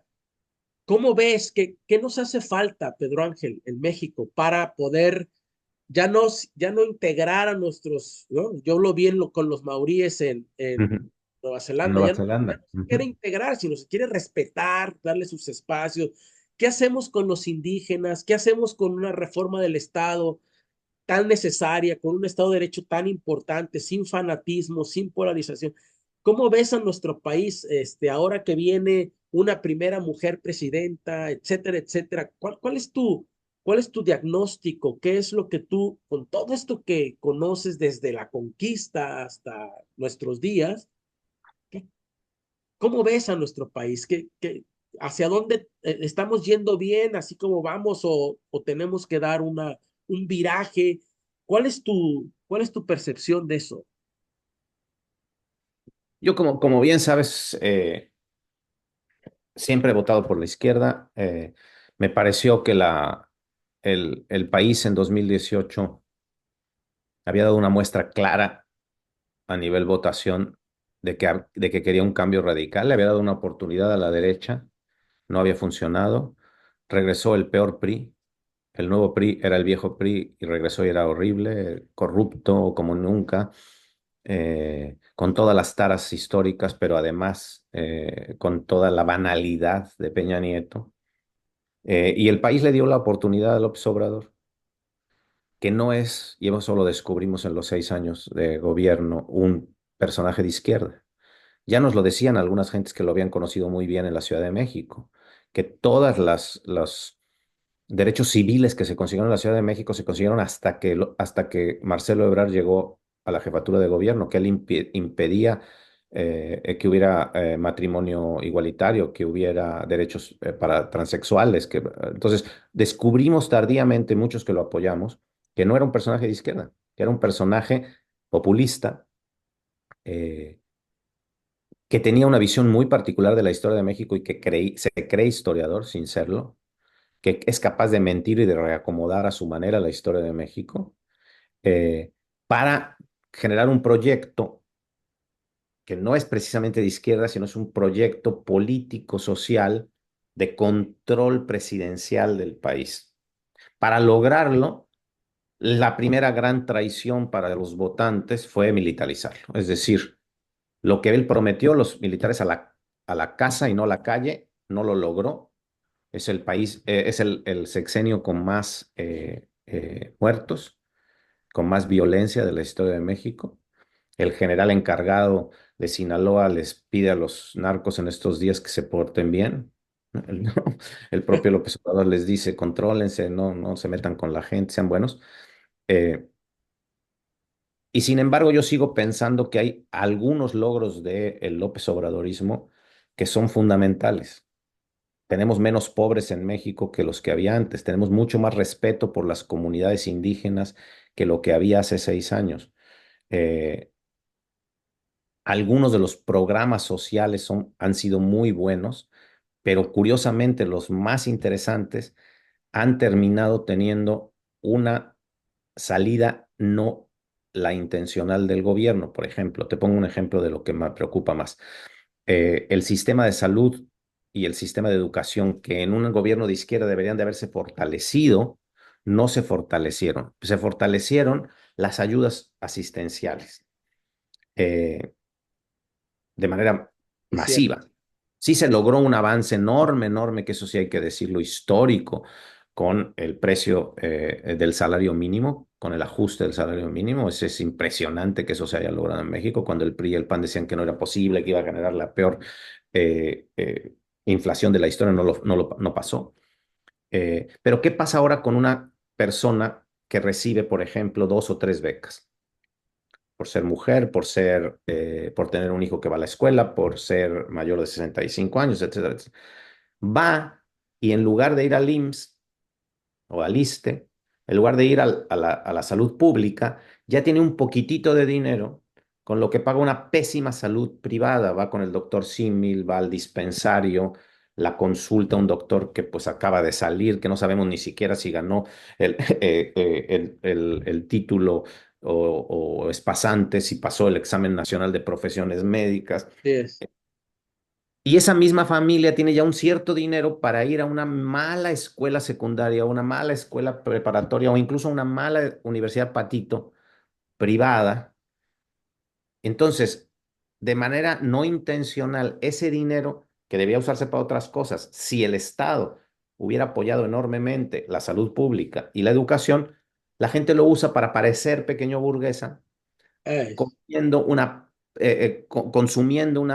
pésima salud privada y una pésima educación privada, Ujú. porque no le alcanza obviamente para una gran universidad, para una primaria, o para ir a un hospital tipo ABC o yo qué sé, el Medicasur o lo que sea, ¿no? O con los grandes hospitales, incluso privados del interior del país. Entonces, la izquierda terminó por privatizar la educación y privatizar la salud. Claro. Es grave. Entonces, va a tener que haber un cambio radical. Eh, No se puede hacer, por otro lado, si no hay una reforma tributaria, y tristemente Claudia dijo que no va a haber reforma tributaria. Seguimos sin cobrarle impuestos a los ricos, es decir, ¿quiénes se favorecieron más con López Obrador? Los ricos, más que los pobres. ¿Por qué no se ha dicho, por qué no dicen nada, salvo cuando les quieren cobrar impuestos como Salinas Pliego? Pues porque están enriquecidos, porque las grandes fortunas mexicanas se duplicaron o triplicaron durante el sexenio de López Obrador.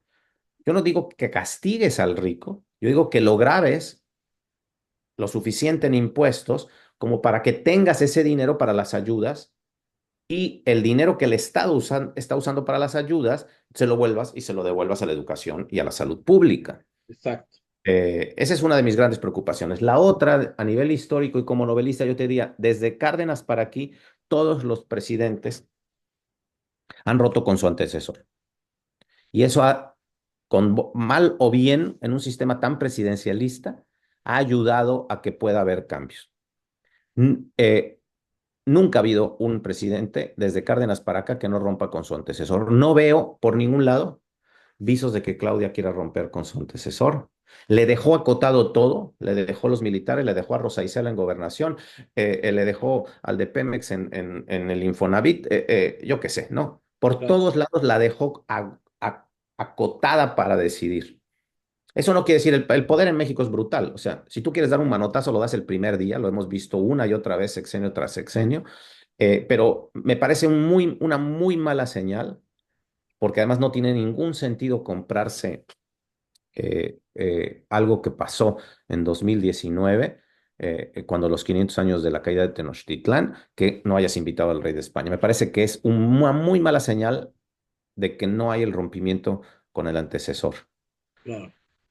Y que digas que no lo invitaste porque no le contestó una carta a López Obrador y que lo asumas públicamente. Me parece un absurdo enorme, Sí, siendo tú de una familia de migrantes, tanto del lado de padre como del lado de madre, sí, donde este país te acogió sin pensar de dónde venías, si eras blanca, si eras de Europa, si venías, si eras judía, si eras de... sí, No, pues no es posible que le sigas pidiendo a un rey Borbón que ya dijo que no era ni siquiera su familia, los reyes de España en ese entonces, que pida disculpas por algo que no hizo la Casa de España. claro. Segundo, que no le pidas, ¿por qué no le pides que se disculpen los tlaxcaltecas, ¿no? O los huejotzingas. Pero además el Estado mexicano, y con eso termino pensando en los indígenas y en los pueblos originarios, Sí, el Estado mexicano tiene una deuda como Estado muy infinitamente mayor con los pueblos originarios que lo que haya pasado en los 300 años de la colonia.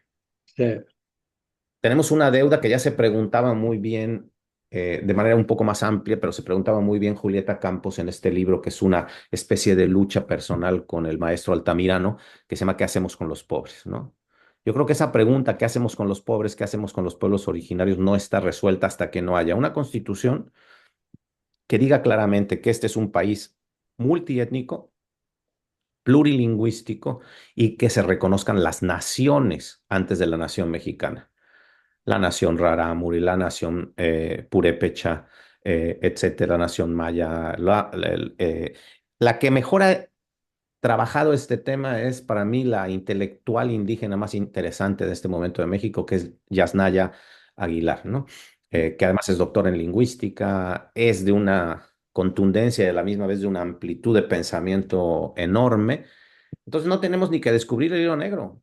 mm, Pidámosle a alguien como Yasnaya que junte a gente de otras etnias, de otros grupos, a otros especialistas y que diseñen, como se quiso hacer en Chile, aunque falló tristemente, le falló a Boric, eh, una constitución que reconozca a los pueblos originarios. Ya le vamos a dar en toda la constitución del 17, hay 19 reformas que faltan, pues mejor hagamos la que vale la pena.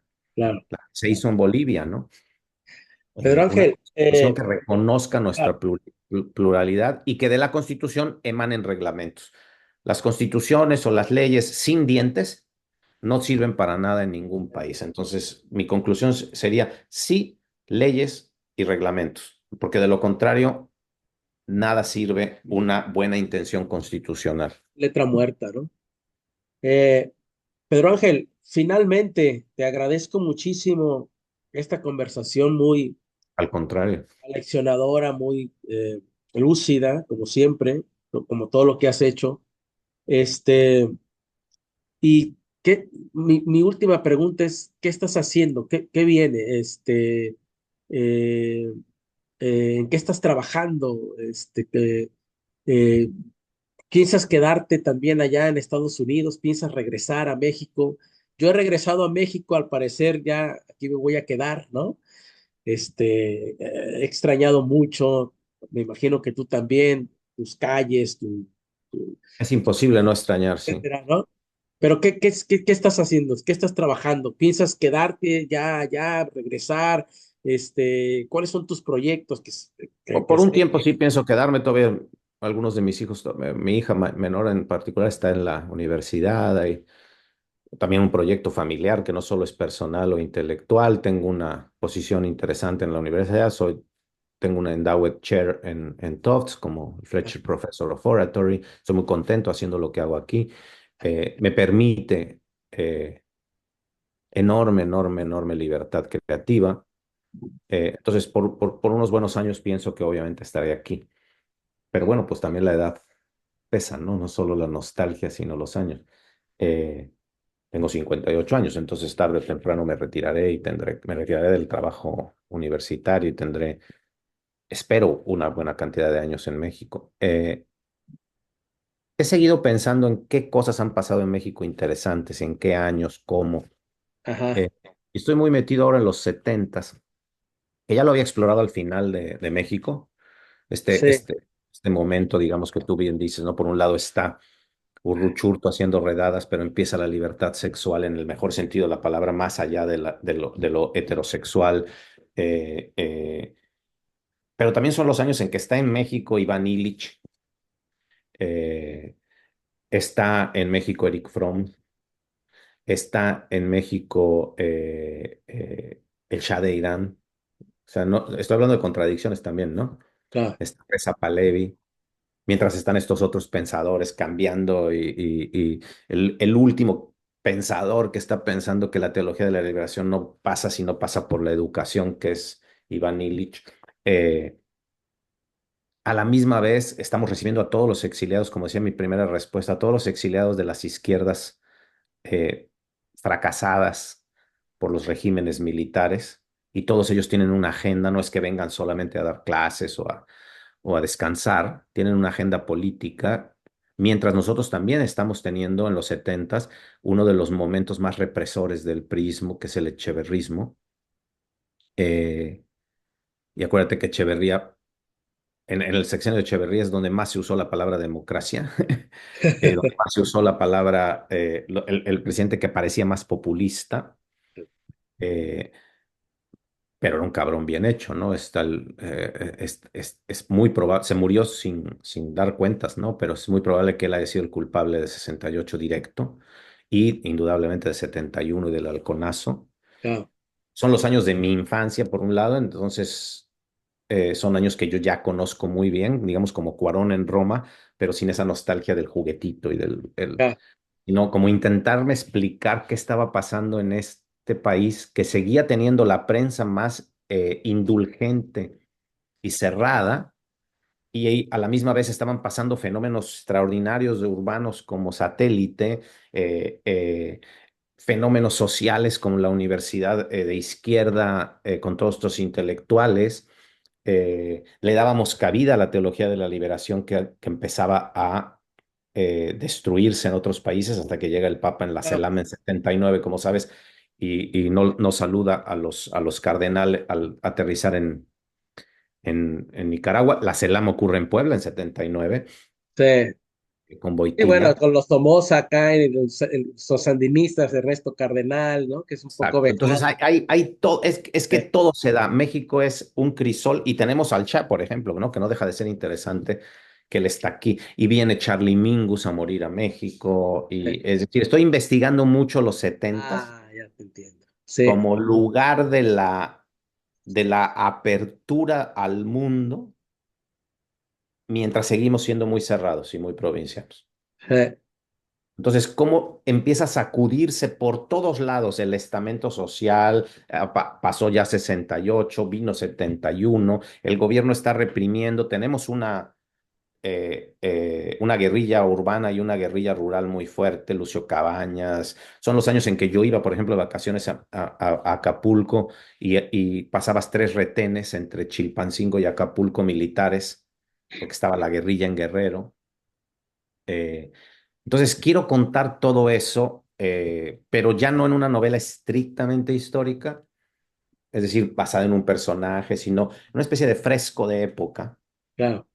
eh, que dé cuenta de nuestras contradicciones, porque yo creo que ahí ya, o sea, lo que después va a venir, que nos vamos a tardar años, ¿verdad? Hasta el 2000 para que haya democracia, nos vamos a tardar, digamos, otros 30 años, ¿no? Entre 1970 El dos eh, mil pero ya cambió todo, ¿no?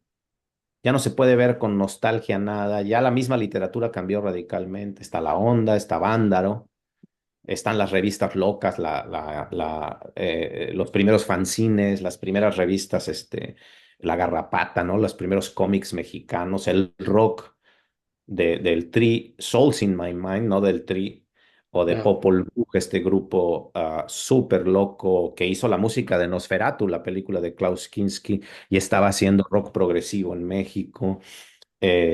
Otro tipo de pintura no nacionalista, muchos pintores extranjeros aquí que tuvieron gran influencia. Aquí está Günter Gerso atrás de mí, Gerso, claro. no es por nada, pero Roger von Gunthen, o sea, algo está, las primeras galerías dirigidas por gente que viene de fuera. Se da, por cierto, y eso me enteré ya en la investigación y con eso cierro porque no voy tampoco a contar toda la novela, pero se da en México el primer feminismo trans y la primera clínica trans. Estaba prohibidas las operaciones para trans en Estados Unidos y es en México donde vienen a operaciones de cambio de sexo en los setentas, muy bien hechas, el tema de esas operaciones es la recuperación, no solamente entonces tienen que quedarse 2, 3 meses. Normalmente son gente muy rica en Estados Unidos que tiene para la operación y entonces se queda en México muchos años. Por un lado están ellos, pero también está Peggy Ah, Guggenheim. eh, eh, es el gran momento piénsalo también, de Acapulco, Las Brisas, claro. eh, los resorts para súper ricos norteamericanos, insisto, incluso operaciones de sexo, los primeros ejercicios de operaciones trans en México, y por lo tanto también la llegada de muchísima gente que piensa totalmente distinto, que ama totalmente distinto a un México muy represor y muy anquilosado. Ah. Pedro Ángel, ya ultimísima, porque no, esto era la primera pregunta que te quería hacer y no la hice, man. ¿Has pensado tú? Fíjate que acabo de terminar de leer, me gustaron mucho el diario de Tokio y diario de Iowa, de Horacio Castellanos Moya, en donde encuentro un tono como muy personal, pero incluso usa la segunda persona ahí para hablarse a sí mismos, así como sin pudores. Tú eres un grafómano, ¿no? Hace rato hablamos de la palabra grafomanía. Este, y no tienes, le has dado voces a muchos, pues.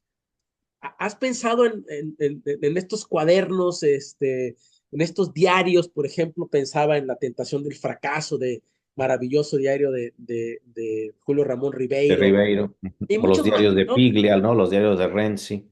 Que aquí lo tengo ahí cuando me pongo a leer, lo tengo al lado, ¿no? Este, ¿Has pensado o estás haciendo y no has publicado diarios, cuadernos?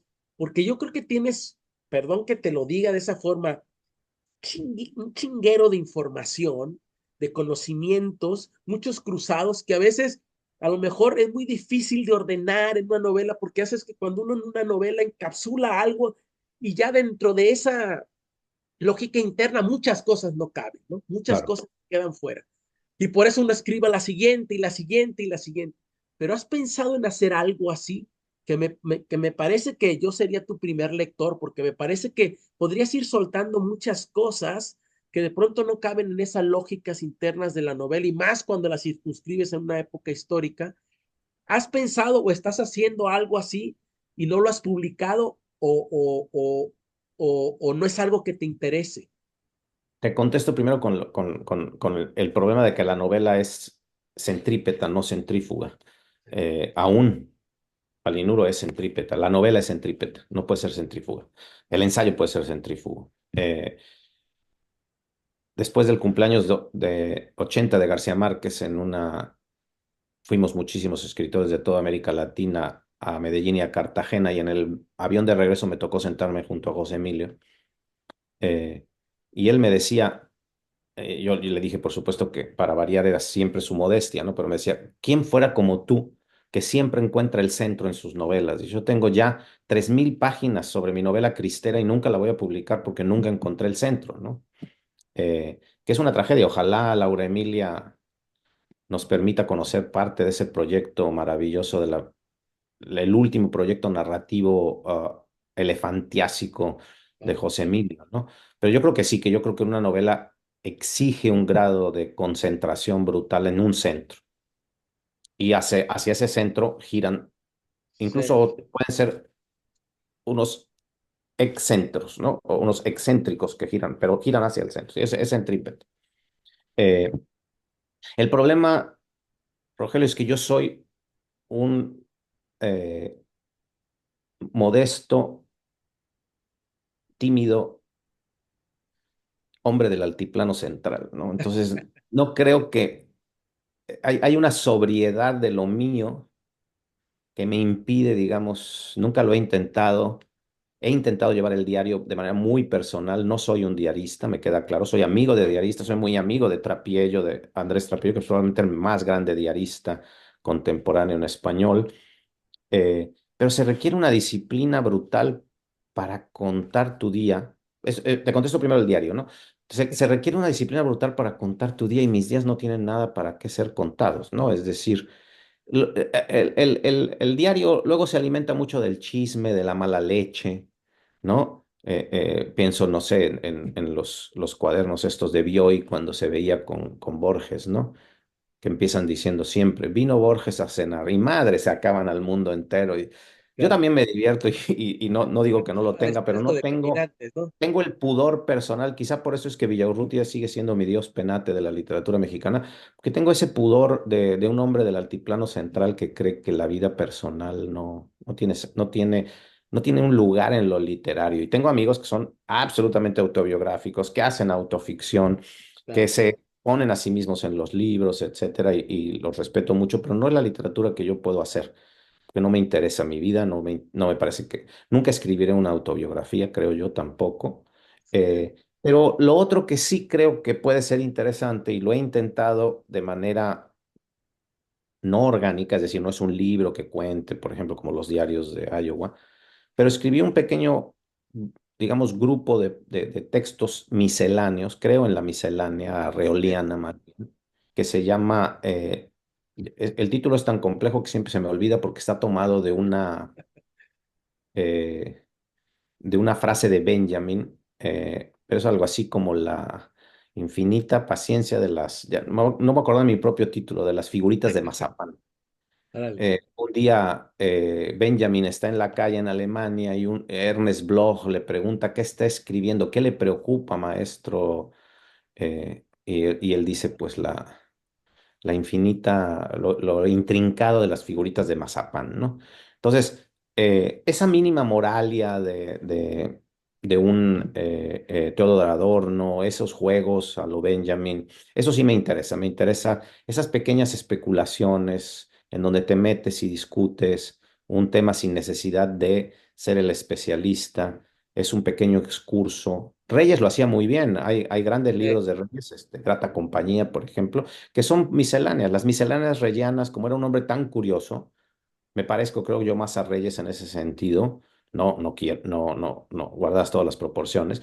eh, pero sí creo, Fuentes dijo, ¿no? Que Pedro Ángel Palor era un polígrafo. Sí me creo polígrafo, o sea, sí creo que voy de un lado a otro, y sí. Eso ya, eso es Pero, pero, indiscutible. pero pero prefiero la expresión mínima del pensamiento, ¿no? Estoy escribiendo, por ejemplo, el libro no es precisamente académico, no escribo libros académicos en el sentido tradicional de la academia norteamericana. El ensayo más, eh, después el fracaso del mestizo que estoy escribiendo, tiene que ver sobre los aposentos interiores, los baños y los cuartos en la novela mexicana. Órale. Estoy investigando la intimidad de los personajes a través de cómo el escritor cuenta dónde está el baño, qué hacen en el baño, cagan, no cagan, se limpian, se suenan, y Claro. dónde está la intimidad en los aposentos interiores, ni siquiera la sala o el comedor, sino cuando entran a la cama o a la recámara, qué hace el personaje del libro Vacío de Josefina Vinces. Pero lo estoy viendo desde el lado estrictamente de las materialidades del espacio íntimo, Claro. dónde se dibuja la intimidad del personaje mexicano, porque creo, y eso me vino la idea haciendo un trabajo muy exhaustivo sobre el humor en Ibargüengoitia, donde yo decía que buena parte del humor de Ibargüengoitia, que me perdonen, admiro mucho y quiero mucho a Ibargüengoitia, pero que me perdonen quienes no asumen una crítica. Es un humor de clase media que solo se entiende en la clase media.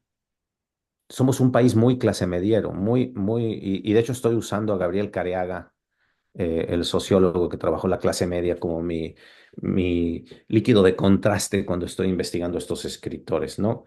Cuya intimidad es pequeño burguesa, es clase mediera, no es la intimidad, digamos, de la novela inglesa que tú y yo conocemos, ¿no? Donde el boudoir francés, no, no, no. Somos, en ese sentido, no quiero decir que todos nuestros baños son el Infonavit, ¿no?